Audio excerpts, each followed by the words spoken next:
Hey, this is Sandy. And Randy. And we're here on AT Corner. Being an athlete trainer comes with ups and downs, and we're here to showcase it all. Join us as we share our world in sports medicine. Welcome back to another episode of AT Corner.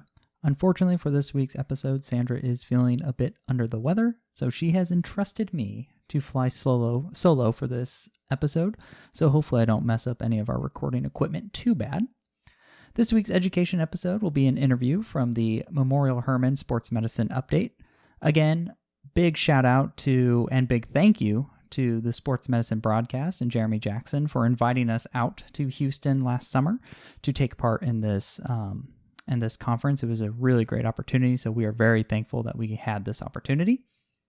This interview will be with Dr. Summer Ott. She is a neuropsychologist and the director of the concussion program at the Memorial Hermann Ironman Sports Medicine Institute. With that being said, let's hear from Dr. Ott. All right, here we go in 3, 2, 1. What's up, y'all? Welcome to the Sports Medicine Broadcast, a podcast to promote and improve your practice as an athletic trainer. I am Jeremy Jackson, host of the Sports Medicine Broadcast. This one is sportsmedicinebroadcast.com/concussion technology, where you can find the links to anything she mentioned. At some point later, I'll take the presentation that was recorded and put it on the Facebook, because I know there's a lot of really good information in there. Sandy from AT Corner will be hosting this, and then Joseph Eberhardt will also be joining, asking questions of Dr. Summer Ott. Without much further ado, you guys got it. Thanks, Jeremy. I'm really excited to be sitting here with you, Dr. Ott, especially after your talk that I didn't see it originally on the sheet, but it was perfect because I'm actually looking to switch digital assessments right now. So with that, what is a digital assessment for concussion? So digital assessments entail anything that's computerized, could be on a platform such as an iPad, or also on a mobile device such as an Android or iOS Apple phone. And how long has this been around? So computerized tests originally started in the late 90s and primarily utilized with professional sport teams and in collegiate settings, because traditional paper pencil testing following post-concussion was cumbersome, maybe not as efficient, where we could assess numerous athletes before an injury happened and then after. And so that became a more efficient means. And then presented today, that's evolved into less lengthy computerized tests and now more into shorter mobile applications. So you talked about paper and pencil. Is this something that we are moving away from paper and pencil? Is a substitute, or is this more of like an addition to like our paper and pencil? Yeah, computerized assessment tools or mobile application devices are not meant to replace traditional neuropsychological assessment.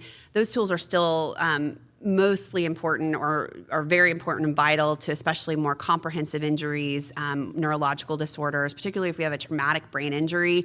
They may not be able to utilize a computerized test or a mobile device, so we have to utilize other tests that are more traditional in nature. And I would also add to for the listeners that in professional and collegiate sports, particularly professional sports, there's a combination still utilized of paper, pencil, and neurocognitive testing tools in the assessment. There's been a lot of research done, so we can't just adopt every other year a different tool. We have to kind of stay within the same avenue in terms of our assessments. I mean, that also lends into, you were talking about baseline data, because some of these, if you don't have baseline data on it, that could be a negative of this. So can we talk a little bit about like the pros and cons of each of these? Of utilizing digital devices? Yes. Yeah, so pros are they are efficient. Many people are well equipped to utilize their mobile devices. I'm, guilty of it as well, scrolling, doing socials and so forth. So when we utilize mobile devices particularly with our adolescents, I think they feel at home because they're used to this. So to say, hey, let's do this neurocognitive test or like do your symptoms on your phone, it's like, okay, this isn't so bad. So that's a pro. It also gives you data that's pretty automatic, so you don't have to do all this scoring and looking up numbers and so forth, so the information's there. It allows you to track people, and it also allows you to test people maybe when, if I have an athlete that's traveling per se with their team and they play for a certain college and they're not in town, well, then I could, say, hey, can you do your symptoms on your mobile device or do this little small screening, and then I can look at the results in real time from somewhere else. So that's another pro. Going into cons, sometimes it is the wild, wild west out there when it comes to these assessment tools, and there's so many. So how do we know what's the most reliable and valid one? And I think that's the importance of today's talk too, is really assessing, what's the science behind these things. Who is utilizing it? What's the training? Sometimes with these types of devices, it's easy to get into the wrong hands of someone who's not trained or equipped to really administer the tool or interpret it. The environment may not be as well maintained as we'd like. So the kids out on the field doing their test, could be an example, and the rest of the team is running by them yelling, profanities. I mean, is that not a real world example? It is. It is. So that would be a negative as well. I was definitely thinking about when I have a paper test, I'm one-on-one with a student athlete, and I can really take into consideration personality or some other real-time assessments, whereas with digital tools, that's not necessarily something that is assessed, or like you said, at home, maybe their home life is not as quiet, or maybe someone else is taking the test for them, like you had mentioned before. Yeah. So with these mobile devices, I still have tried to remain in the room when they take it, and I encourage the athletic trainers and physical therapists to do that. I know historically on computerized tests like Impact and some others, the idea would be that you set the athlete up on the computer and you left the room and you return back. And here we do stay in the room and engage with them so that we can make those observations like you mentioned, are they getting tired? Are they not reading the instructions? All of that really goes into your clinical decision making as well. Mm-hmm. So I know that you did mention the some considerations to make when choosing a tool, such as the training. If you're not familiar with Sway, for example, how are you going to make the switch from Impact? Can you talk about some considerations that you want to make when you're trying to find a digital tool? Yeah, so there are several considerations, and they probably vary for people in terms of what's important or higher on their list. For some schools, let's say, is it in their budget? Is the assessment tool in their budget? Is it feasible? Because many times they're sort of already trying to press for time with the coaching staff to be able to even test the athlete or get them, baseline tested if that's part of the process. So all of those aspects may be more important for somebody in a school setting. For someone like myself, I want to make sure that I have the most comprehensive tool in my tool belt. Does it cover all of the different domains that concussion can affect? Like thinking, concentration, memory, is it assessing that? Is it assessing balance? Is it assessing ocular motor function? What about their symptoms? So those may be of considerations as well. Okay, and then something also that you mentioned in the talk that I hadn't considered was age range. Are there many tests that don't encompass a large age range? So majority of the newer digital applications or tests that are utilized do seem to have a wide range in terms of young, so ages 6 maybe to 10, and then through the lifespan. However, I would caution folks that just because the test can be utilized with that group doesn't necessarily mean that the normative data on what people do healthy-wise, healthy people, how they perform on that test is available. So let's say there may be great norms and great pieces of information on athletes 14 to 18, but we may not have good information on what our youth athletes, our real small little tykes playing Pee Wee football from 6 to 9 may perform on that test. Also, can we compare and contrast a few of the tests, the main ones like Impact, King Devic, Sway? Mm-hmm. Yeah, so let me think about how would be the best way to conceptualize that, because there's so many different aspects to each. So some of the ones that listeners are probably most familiar with are things like Impact. They've likely heard about Axon, maybe ANAM. Those are some of the early computerized tests. So many times with all of those, they're just going to assess cognitive skills and maybe symptoms. And they're usually about 20 minutes, and someone sits in a room like we just discussed, and you maybe leave them alone and come back to it. Some of the newer ones like C3 Logic, Sway, King Devic, most of them are kind of done more on mobile devices or handheld devices. They are quicker in terms of their time frame, so it may only be 10 to 15 minutes. And then, all of them usually have some kind of form of alternative stimuli or being able to administer the test multiple times over several days. I wouldn't advise that, but you could test somebody this week and then again next week if needed. So all of them have that capability. The other thing that, I'm not going to say what cost things are because I'm sure it differs for each setting as well, but it's important to also look at, what is the cost of this instrument? And so that's something you definitely want to do your homework on as well, because I'm sure there's room for negotiation with some of these vendors based on the setting you're in, if you're a healthcare system or if you're in a collegiate setting and so forth. So with so much variability on some of the tests have more cognitive based, some have postural control, some have symptom checklists. How does that affect the research on these? How do they look at what could be like more? I know you said there was no like best test, but how is the research comparing all of these? Well, that is the conundrum, because you've got people utilizing different tests, and different tests assess are better at maybe assessing memory than the next one. Well, and then you try to later go do some meta-analysis and you try to compare all these studies. And let's say your topic or your interest is, do females take longer to recover than males from concussion?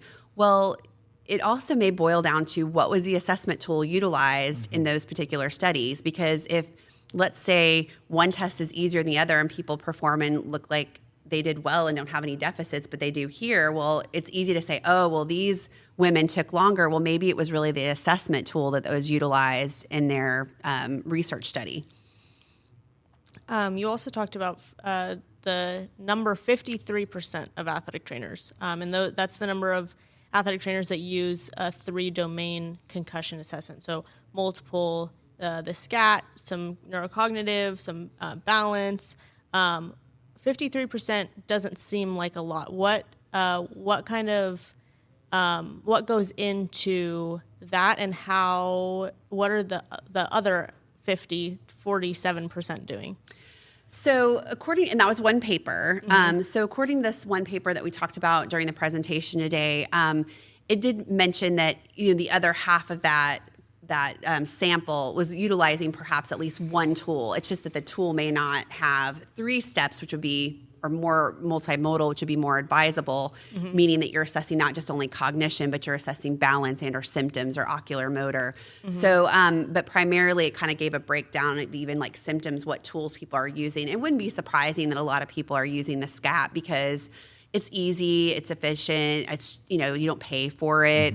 It was the product that came out of the Concussion in Sport conference that is the meeting of the minds in concussion. So, I don't think that just because you use one tool is necessarily bad, but you just want to make sure that tool has multiple things it's looking at or assessing.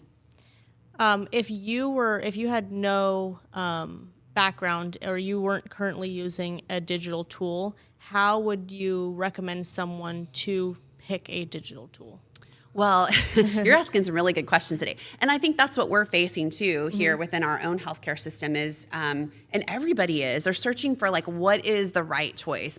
And we've agonized over it. I'll be honest, that kind of sounds dramatic, but, we spend a lot of money and effort training, and we have probably over 100,000 baseline impact tests, in our arsenal here. And all of our doctors are trained on impact, and they were trained in their residency and fellowship with that tool. And so to switch, that's a lot of you've got to have a transition phase. So I've worked really closely with our providers to have a transition.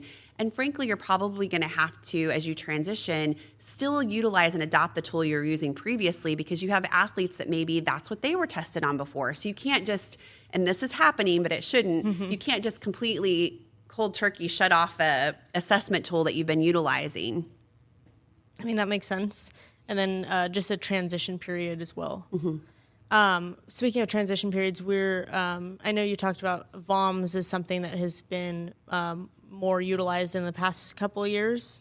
How does that, how is that involved with some of these? Is there anything that kind of tracks? So the VOMS historically was... it's a free assessment tool. You can download forms from the interwebs, and it will give you the different areas that you're going to assess, which would be like looking at eye movement. So you're asking the patient to like perform certain eye tracking activities. You're also looking at their convergence with their eyes. And then from there, you're looking to see if there's anything abnormal in that way, but you're more or less just asking the athlete, how do you feel performing that exercise or that activity, and rating their symptoms. And that's what that particular instrument or tool was good at. Because before that, a lot of people really omitted asking about those things or performing those types of things in their screening. But it's self-report, right? So it's how the athlete feels, much like the self-report on any of the other tools about rating their headache and so forth. So that may not be considered as objective as something that's actually measuring pupil size or actually measuring the eye, like on some of the technology that is out there that's, much more sophisticated.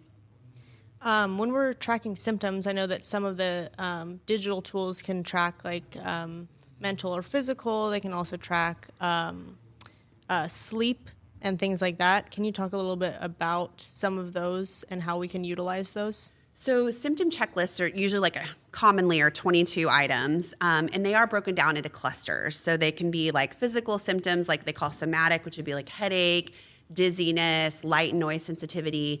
Another cluster would be more emotional, like irritability, increased emotionality, sadness. We have a sleep domain or sleep cluster looking at, are you sleeping more or less? Is that disruptive? And then a cognitive cluster. So usually the symptom checklist, you can break them down into kind of 4 clusters, and you can look at those clusters. And based on those clusters, many clinicians will often devise like a rehab program or treatment program aimed at like what are the most significant the significantly endorsed symptoms in those clusters. So can we talked a lot about the symptoms and digital tools in assessment. Can you also talk about the management like you were talking about with the symptoms? Oh, you mean like a scenario, like how you would maybe utilize it? Mm-hmm. So let's do a scenario. So athlete is injured, during a practice. We're out of 2-a-days now. We moved on to the summer, but let's say it was a 2-a-day. It was spring ball, and so injured during spring ball, and the athlete trainer comes out on the field, assesses and suspects a concussion happened or occurred. They may wish to and will likely remove the athlete from that environment, take them back into the training room, and they could utilize the symptom checklist from a digital device. So they could ask the athlete if they're able to, usually right after injury, you might be so confused and it's hard to do, or maybe you don't have access to your phone, but either the athletic trainer could utilize their mobile device or the athlete could, and they could complete the symptom checklist there. And then the next day, maybe they do a more comprehensive assessment with other aspects of that tool that looks at cognition and balance and so forth. And then could you use that in the management process of like a return to play as well? Absolutely. That's a really good point. You can say, hey, complete this pre and post exertion. So that could be utilized in physical therapy too. So any of these devices are really generalizable to a variety of settings. Do you have a preference on what's done on the sideline as far as digital or paper pencil or kind of testing in general? Not necessarily. And the reason that I say that is because we don't always have,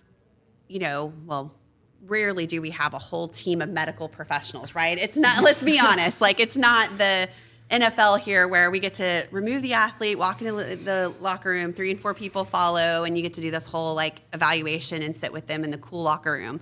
Here, we may be lucky if we have an athletic trainer at some events, and then we may be even luckier if we have an interdisciplinary team of, an athletic trainer and perhaps the team physician. So I think really what's important there is okay, I've identified this person may have a concussion. The state law would say if there's any suspicion of a concussion, that person is removed for the day. So to go and perform a whole SCAT-5 on the sideline and do all this stuff, it's probably not necessary. But you would want to have some sort of assessment that you do go through, particularly symptoms or maybe a neuroscreen, because what you're looking for too is deterioration. Are they deteriorating so that we can make more of a decision on urgent medical attention? Mm-hmm. But to sit there and have them do the whole balance testing out in front of everyone and all that, again, they're not going back in. So the more ideal situation of assessing them is probably somewhere independent of the field the next day to get a better validation of what's going on. Yeah, that definitely makes sense. Is there anything that you feel like we didn't cover or any topics that you wanted to mention?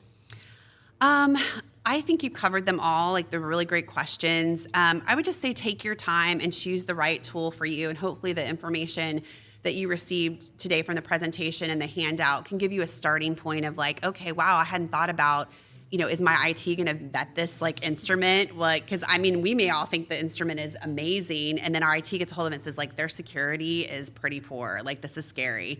So that goes into it. The cost, and then again, what is the science behind it? Is there research to support that it really truly is doing what the manufacturer says it's doing? How important is it to have your physicians familiar with the test that you're using? Yeah, and I wouldn't just say physicians, right? I would say anybody that's involved in the clinical management of concussion should be educated on devices that are utilized. Now, you may not be fully trained on a particular device, but if you are somebody that's going to use it, I mean, again, it goes back to ethics. You need to be trained on the device, proficient in it, understand the science, and one class is not going to be, even though people think it is, one class is not going to make you an expert on a particular instrument. Great. Well, long-time listener to the AT Corner podcast, first-time collaborator. So this has been quite thrilling to see a little bit behind the curtain. But for those who haven't heard me yet, my name is Joseph Eberhardt. I am the member-at-large for SWATA District 6. I am an associate athletic trainer at Dawson High School here in the state of Texas. And I think the state law component you brought up, Dr. Ott, for the listeners that are not here in Texas, Natasha law states that at any point of a suspected concussion or a reported symptom, this is interpreted a little loosely. Essentially, if a coach says, hey, I think he got hit real hard, or the referee says, can you look at him? I think his bell has been rung. Anything in those cases, by letter of the law as a Texas state athletic trainer, I'm supposed to say, okay, and put them through a return to play concussion protocol. So personally, on my own soapbox, I no longer tell parents I diagnose concussions. I don't want to go into those fights, especially when they can find friend Billy, the doctor down the road, that might be able to contradict my diagnosis. My response is, well, ma'am, for the abundance of safety here, and I state my ISD and our policies and our large concussion team, which, fun fact, Dr. Ott is on my concussion team. She is an amazing concussion guru. She is constantly our resource. I say we're going to place them on our concussion protocol, our return to play protocol. And so I guess the conundrum that I always see is all this research that's benefiting the professional athletes, benefiting the college athletes, and all the people that are trying to keep people on the field of play. I hear a lot of high school athletic trainers. Am I overanalyzing the situation when I have a law that gives me the concrete answer? I know that's always my conundrum that I get on, is that I can do that full-fledged evaluation on the sideline, but why have to when the number one priority is the safety of the kid? So I guess, Dr. Ott, what is your little bit of tidbit for the Texas athletic trainer that has that law? Yeah, so it's just kind of reiterating what I said before. You're doing what you need to do for the safety of the athlete then, and then remember also, and I think this gets confused still, let me just add that the law came into effect in 2011. It needs to be updated. I'm not arguing that at all. 2011, but there are still folks that don't understand the law, and it's pretty clear cut. And the athlete has to see a physician afterward. So that doesn't mean PA. That doesn't mean nurse practitioner. MD-DO. That means MD-DO. I myself am a neuropsychologist. I have a PsyD for my credential. I cannot clear a UIL concussion public charter school kid, okay? But many of us, even like yourself as an athletic trainer or even physical therapist, we work as part of that team, that management team. So maybe I'm not signing my name, but I'm certainly consulting with the MD to provide my expertise and recommendations as we work together. So again, I just want to reiterate that because I think we still see a lot of athletes not necessarily going to a qualified profession. Yeah. I mean, especially nowadays in our state, in my area, and this is not a knock on anybody, but there is a different chiropractor, physician extender, physician assistant that's popping up, sports clinics, recovery clinics, all these other things that some of them might have mismarketing, and whether it's on purpose or not, I can't necessarily speak to. Yeah, and so imagine you're the parent, right, of a kid. You're scared, your kid's concussed, you're told you need to go see somebody, and it may be easier for you to go down the street to whomever is, the nurse friend or whatever, but that is what the law says. So now for club sports and for youth sports before junior high, that's different. There is the law, as you mentioned, yes. Joe, it needs to be updated, and so our law doesn't. it did what it's supposed to do at the time. We need to amend and evolve and get more current with the science, but that is something that's important. Yeah, So currently, to my understanding, has no youth regulations or youth correct. specificness. Yes. Yeah. I know the only amendment they made, and I don't remember the dates, was that they can't have a parent yell in the stand. I think the kid has a concussion. That's the only thing we kind of mandated, which obviously is a step in the right direction. And my last question to you, Dr. Ott, as being in a high school setting, especially here in Houston, Houston ISD and our districts that have some of the largest populations of students, what is your consideration for all the federal laws in regards to SPED consideration, 504 considerations, or at-risk students? So those students who may not have the appropriate home life to recover appropriately, should we manage them differently? I'm really glad you asked that. And that is the thing about concussion. As we've said before, no two concussions are alike. And so the circumstances leading up to the concussion are vast, right? Mm-hmm. They're different. We all know that people recover at varying rates based on a whole list of risk factors that's for another podcast. But I'm glad you asked about 504 and things like that, because this is a really important issue for me, is that I get to see the kids who don't get the proper support in the school setting, and that's mainly aimed at their educational and their academic livelihood. So, for example, athletes often, because they have wonderful athletic trainers like yourself and so forth, they get some advocacy and some support there. Imagine, especially if you're in a school that doesn't have an athletic trainer, or you're a kid who doesn't play sports, and you have nobody like really advocating for you when it comes to You get a car wreck academics. concussion. You get a trip down the stairs you. concussion. Yeah. So you have none of that oversight. And so a few years ago, we did, I worked with Representative Lucio out of Brownsville, and we created verbiage for a law that mandated that all kids have academic modifications post-concussion. Unfortunately, it did not go through the committees. It did not go very far. I was told by several school districts that unless the TEA mandates this, i.e. per the law, that they don't have to provide kids the services. And I will tell you that kids that have, like at Pearland ISD, really led the forefront on having academic accommodations, right? They have a process where as soon as a kid is concussed, you all start emailing the teachers and letting them know, like, heads up, no pun intended, but Johnny has a concussion, he may act such and such, and this may be what the doctor is recommending for him or her. And so then the teacher's like, okay, great. So the teachers have already started putting the ball in motion before they even see the doctor many times. And the outcomes are so much better. Kids are so much better equipped to recover them when they don't have that added burden of keeping up with, it's already hard, right? AP classes, advanced classes. I'm up to 11 or 12. Yes.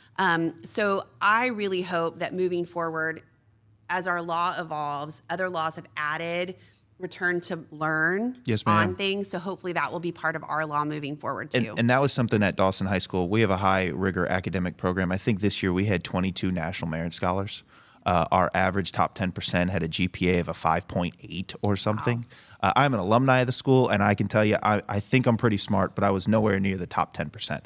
And so I can speak that just for the kind of be on the dotted line as athletic trainers at Dawson, we provide academic recommendations. I cannot provide academic accommodations, but I do provide those recommendations based off their symptoms. I'm strictly, for people out there, if you want to reach out to me, you can get in contact with me with my Instagram handle, ATC_Mojo, and I'm gladly to help you out with that type of stuff. It's a little PDF document with check boxes. It displays their symptoms. It displays that I am able to provide by the agreeance of our admin on campus. They're allowed to wear sunglasses. They're allowed to wear ear protection.